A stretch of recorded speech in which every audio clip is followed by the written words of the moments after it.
Exercise 4.3 example number 15. A motorboat whose speed is 18 km per hour in still water takes 1 hour more to go 24 km upstream than to return downstream to the same spot.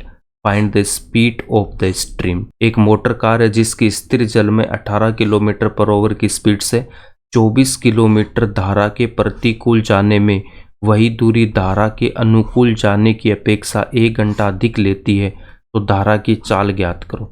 सबसे पहले हमें down stream और up stream का पता होना चाहिए। Water का flow top to bottom होता है, तो यहाँ से देखो, अगर स्ट्रीम की स्पीड मैं x किलोमीटर पर ओवर ले रहा हूँ और बोट की स्पीड क्या है मेरे पास 18 किलोमीटर पर ओवर, और ये दोनों सेम डायरेक्शन में अगर फ्लो कर रहा है, जिस डायरेक्शन में स्ट्रीम का फ्लो हो रहा है उसी डायरेक्शन में अगर बोट फ्लो कर रहा है तो उसको हम बोलते हैं डाउन स्ट्रीम।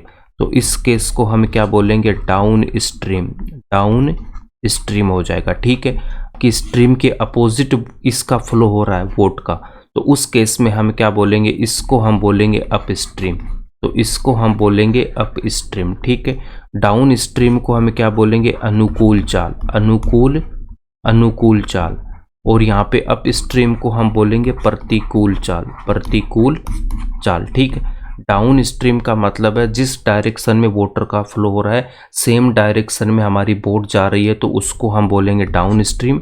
और वाटर के फ्लो के अगर अपोजिट अगर बोट का फ्लो हो रहा है तो उसको हम बोलेंगे अप स्ट्रीम। अब डाउन स्ट्रीम में जो स्पीड होगी वो स्पीड क्या हो जाएगी, देखो, वाटर की स्पीड क्या मेरे पास x किलोमीटर पर ओवर और बोट की स्पीड है 18 किलोमीटर पर ओवर, तो डाउन स्ट्रीम में दोनों की स्पीड को हम ऐड कर देंगे तो 18 प्लस x किलोमीटर पर ओवर यहाँ पे स्पीड हो जाएगी।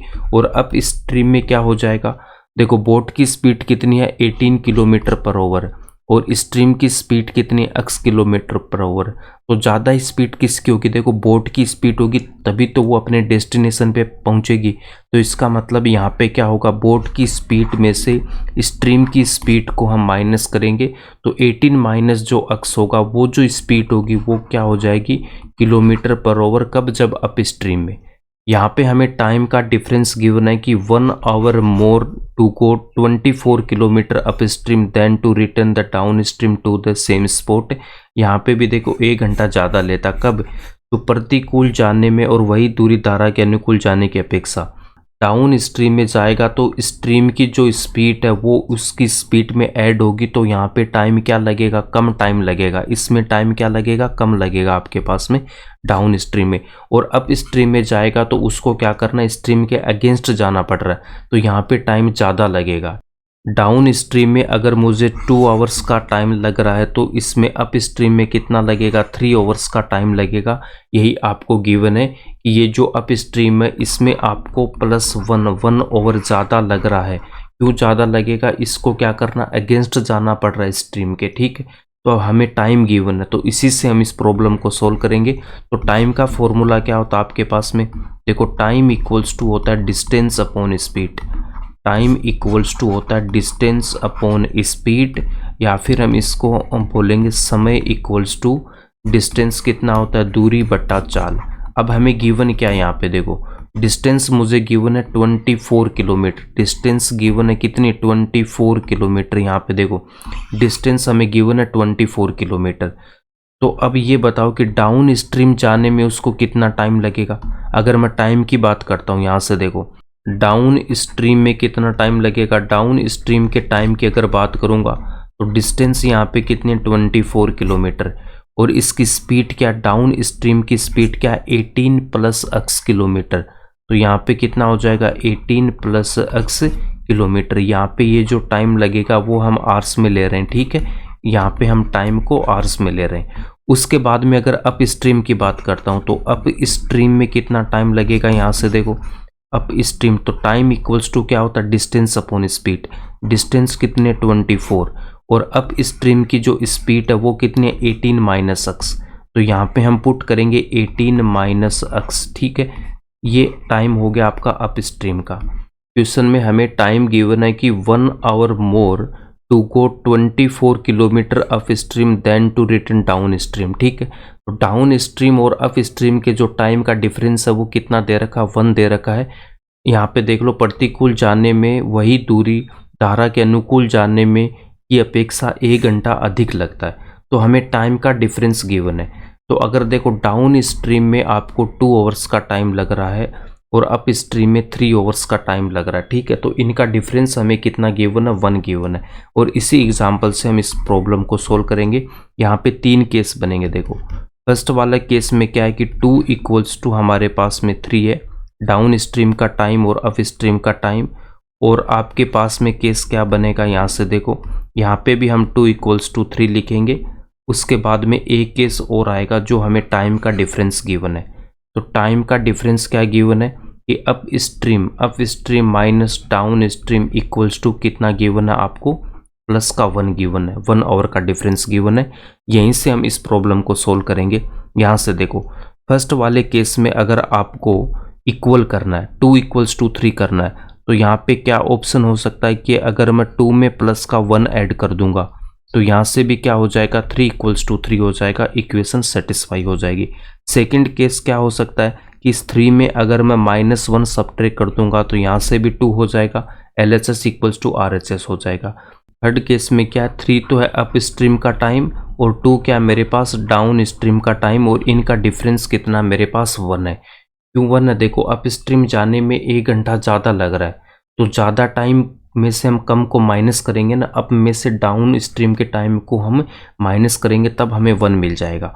अब इन तीनों से आप इक्वेशन बना सकते हो किसी भी एक केस से एग्जाम में। देखो तो फर्स्ट वाले में यहाँ पे ये जो 2 है वो क्या आपके पास में डाउन स्ट्रीम का टाइम है, 2 क्या डाउन स्ट्रीम का टाइम है और 3 मेरे पास अप स्ट्रीम का टाइम है। तो डाउन स्ट्रीम का टाइम क्या है मेरे पास, यहाँ से देखो डाउन स्ट्रीम में आपको टाइम लग रहा है 24/18 प्लस एक्स। तो 2 की जगह मैंने वैल्यू पुट कर दी 24/18 प्लस एक्स, और यहाँ पे मेरे पास में प्लस का 1 इक्वल्स टू, और 3 की जगह मैं क्या करूँगा, अप स्ट्रीम का टाइम 24/18 माइनस एक्स। एक इक्वेशन तो यहाँ से बन जाएगी। तो यहाँ से देखो 2 क्या मेरे पास डाउन स्ट्रीम, तो 24/18 plus X equals to 3 up stream का टाइम 24/18 माइनस एक्स, और यहाँ पे हम माइनस का 1 करेंगे। और तीसरे केस में यहाँ पे देखो आपके पास 3 है अप स्ट्रीम का टाइम, तो 24/18 माइनस एक्स माइनस, और 2 है डाउन स्ट्रीम का time 24/18 plus X equals to में 1। अब यहाँ से देखो आपके पास इक्वेशन आ गई। अब किसी भी एक इक्वेशन को हम सोल्व करेंगे और क्वाड्रेटिक इक्वेशन हमारी बन जाएगी। उसके बाद हम एक्स की वैल्यू फाइंड आउट करेंगे। देखो यहाँ से भी आपके पास में वैल्यू क्या आ रही है, देखो 24/18, और यहाँ से देखो 24/18 माइनस एक्स है, और इसको मैं LHS में लेके जा रहा हूँ। तो यहाँ से कितना माइनस का 24/18 प्लस एक्स, और यहाँ पे क्या रह गया मेरे पास, प्लस का 1 रह गया, ठीक है। तो यहाँ से भी आपके पास में यही आ रहा है कि up stream minus down stream equals two plus का 1, जो लास्ट वाला केस है। देखो up stream minus down stream minus 1, और यहाँ से भी आप देख सकते हो इस 1 को मैं LHS में लेके आ रहा हूँ, तो यहाँ से कितना प्लस का 1, और यहाँ पे RHS में कितना 24/18 माइनस एक्स, और इसको मैं RHS में लेके जाऊँगा तो माइनस का 24/18 प्लस एक्स, और यहाँ से भी आप देख सकते हो इसको रीअरेंज करेंगे तो 24/18 माइनस एक्स माइनस का 24/18 प्लस एक्स इक्वल्स टू 1। तो यहाँ से भी आपके पास क्या आ रहा है, देखो up stream minus down stream equals to 1 आ रहा है। अब इन तीनों से आपकी इक्वेशन सेम ही बनेगी। एग्जाम में किसी भी एक केस को आप लेके चल लेना, ठीक है। Let the speed of the stream equals to x kilometre per hour and speed of the boat equals to 18 kilometre per hour. तो speed of the boat down stream में क्या हो जाएगा, 18 plus x kilometre per hour होगा, और up stream में क्या हो जाएगा, स्पीड क्या हो जाएगी, 18 माइनस x किलोमीटर हो जाएगी। और टाइम इक्वल्स टू क्या होता है, distance upon speed, time taken to go up stream, तो अप स्ट्रीम जाने में कितना टाइम लगेगा, डिस्टेंस अपॉन स्पीड, डिस्टेंस कितनी है 24, और अप स्ट्रीम का जो स्पीड है वो कितना 18 माइनस एक्स। और सेम हम डाउन स्ट्रीम का टाइम निकालेंगे तो 24/18 प्लस एक्स आएगा। अब हमें टाइम का डिफरेंस गिवन है, अप स्ट्रीम का time minus down stream time equals to 1, और यहाँ पे हमने इनकी वैल्यू पुट कर दी। अब यहाँ से हम इस इक्वेशन को सोल्व करेंगे। इसको सोल्व करने के लिए इसका एलसीएम लेंगे। अगर आपके पास 1/2 माइनस का 1/3 होता है तो एलसीएम के लिए हम क्या करते, 2 इंटू 3, यहाँ पे 6 इसका एलसीएम आता है। तो सेम हम यहाँ पे इसका एलसीएम लेंगे, तो एलसीएम कितना आ जाएगा, 18 minus x into 18 plus x. तो यहाँ पे ये जो 24 है, ये 24 मल्टीप्लाई किससे हो जाएगा, 18 माइनस एक्स तो कैंसिल आउट होगा और 18 प्लस एक्स से ये मल्टीप्लाई होगा, फिर माइनस का 24 और ये जो 24 है ये किससे मल्टीप्लाई हो जाएगा, 18 माइनस एक्स से और इक्वल्स टू में 1 होगा। अब नेक्स्ट स्टेप में यहाँ पे ये जो डिनोमिनेटर वाली वैल्यू है, ये डिनोमिनेटर वाली वैल्यू इस 1 से मल्टीप्लाई हो जाएगी। तो यहाँ से आपके पास में क्या आ जाएगा, 1 और इंटू में 18 माइनस एक्स इंटू 18 प्लस का एक्स, और यहाँ पे आपके पास रह गया 24 इंटू 18 प्लस एक्स माइनस का 24 इंटू 18 माइनस एक्स। 24 को 18 से मल्टीप्लाई करेंगे तो यहाँ पे कितना आएगा, 432। उसके बाद प्लस इस एक्स से मल्टीप्लाई करूँगा तो 24x, माइनस के 24 को 18 से मल्टीप्लाई करूँगा माइनस का 432, माइनस एक्स से मल्टीप्लाई करेंगे तो प्लस का 24 इक्वल्स टू, यहाँ पे 18 को मल्टीप्लाई करेंगे इस पूरे ब्रैकेट से, तो यहाँ पे जो 18 है ये मल्टीप्लाई होगा 18 प्लस एक्स से, उसके बाद ये माइनस एक्स मल्टीप्लाई होगा इस पूरे ब्रैकेट से 18 प्लस एक्स से। अब नेक्स्ट स्टेप में यहाँ पे देखो, प्लस का 432 से माइनस का 432 कैंसिल आउट होगा और LHS में 24x और प्लस का 24x, यहाँ से कितना हो जाएगा, 48x इक्वल्स टू। अब इस 18 को हम 18 से मल्टीप्लाई करेंगे तो यहाँ से कितना आ जाएगा, 324। उसके बाद में x से मल्टीप्लाई करूँगा तो 18x, फिर ये माइनस x मल्टीप्लाई होगा इस 18 से तो माइनस का 18x, और प्लस के x से मल्टीप्लाई करूँगा तो माइनस का x स्क्वायर। प्लस का 18x और माइनस के 18x से कैंसिल आउट होगा, और यहाँ पे ये जो माइनस का x स्क्वायर है इसको मैं LHS में लेके जाऊँगा तो यहाँ से कितना हो जाएगा, प्लस का x स्क्वायर, और LHS में प्लस का 48x ऑलरेडी है तो प्लस का 48x। 324 को LHS में लेके जाएंगे तो माइनस का 324 इक्वल्स टू 0। यहाँ पे आपके पास एक क्वाड्रेटिक इक्वेशन आ गई है, इसको हम स्टैंडर्ड क्वाड्रेटिक इक्वेशन में लिखेंगे तो x square plus 48x plus minus 324 equals to 0। अब यहाँ पे क्वाड्रेटिक फॉर्मूले का यूज़ करेंगे तो ax स्क्वायर प्लस का bx plus c equals to 0, then x equals to minus b plus minus square root of b square minus 4ac upon 2a। X square के multiply में यहाँ पे 1 है तो a की वैल्यू यहाँ से कितने आ गई, 1, b इक्वल्स टू कितना आ गया, 48, एंड c इक्वल्स टू यहाँ पे कितना, माइनस का 324। अब यहाँ से x की वैल्यू हम फाइंड आउट करेंगे तो यहाँ पे b की वैल्यू पुट करेंगे माइनस, उसके बाद b की वैल्यू कितनी है, 48 plus minus square root of 48 का स्क्वायर माइनस 4ac, a की वैल्यू यहाँ पे 1 एंड c की वैल्यू माइनस का 324 अपॉन 2a, a की वैल्यू यहाँ पे 1।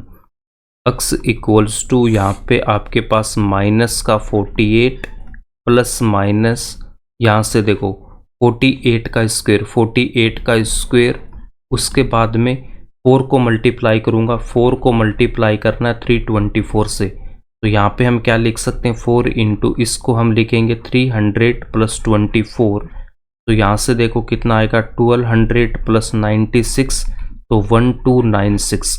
तो यहाँ से देखो माइनस को माइनस से मल्टीप्लाई करूँगा तो प्लस, और प्लस का 1296 और डिनोमिनेटर में यहाँ पे 2 है। नेक्स्ट स्टेप में x इक्वल्स टू माइनस का 48 plus minus square root of 48 square. 48 का स्क्वायर अगर हम फाइंड आउट करेंगे, 48 को 48 से मल्टीप्लाई करेंगे तो 2304 इसकी वैल्यू आएगी। तो यहाँ पे हम लिखेंगे 2304 प्लस 1296 और डिनोमिनेटर में यहाँ पे 2 है। नेक्स्ट स्टेप में x इक्वल्स टू माइनस का 48 प्लस माइनस, अब इनको ऐड करेंगे तो यहाँ पे 0 0 6 और यहाँ पे कितना 3 अपॉन 2, तो रूट में कितना आएगा मेरे पास 3600। अब इसका हमें वैल्यू फाइंड आउट करना है। 3600 इसको क्या लिख सकता हूँ, √36 इंटू √100, और 36 का मतलब 6 और 100 का मतलब यहाँ पे 10, तो इसकी वैल्यू कितनी आ जाएगी, 60 इसकी वैल्यू आएगी। तो नेक्स्ट स्टेप में हम लिखेंगे x इक्वल्स टू माइनस का 48 plus minus 60/2, x equals to, इसमें से हम 2 को अगर मैं कॉमन लूँगा तो माइनस का यहाँ पे 24 प्लस माइनस 30/2, और यहाँ पे 2 से 2 कैंसिल आउट होगा, तो x की वैल्यू कितनी आ जाएगी, x इक्वल्स टू माइनस का 24 प्लस माइनस 30। तो एक बार हमें यहाँ पे प्लस का 30 लेना है, तो x equals to minus 24 plus का 30, तो x की वैल्यू कितनी आ गई, 6। नेगेटिव वैल्यू लेंगे तो यहाँ से x equals to minus 24 minus का 30 देन माइनस का 54, और यहाँ पे x क्या थी मेरे पास, स्ट्रीम की स्पीड थी। तो x आपके पास में स्ट्रीम की स्पीड है, स्ट्रीम की स्पीड है, इसका मतलब ये कभी भी नेगेटिव में नहीं हो सकती, तो ये वैल्यू हमारा आंसर नहीं होगा। इसका मतलब हमारा आंसर कितना हो जाएगा, 6 हो जाएगा। तो जो स्ट्रीम की स्पीड है वो कितनी हो जाएगी आपके पास में, 6 हो जाएगी। तो यहाँ से हम बोल देंगे स्ट्रीम की जो स्पीड है, धारा की जो स्पीड है वो कितनी आएगी आपके पास, x equals to 6 kilometre per hour, ये इसका आंसर हो जाएगा।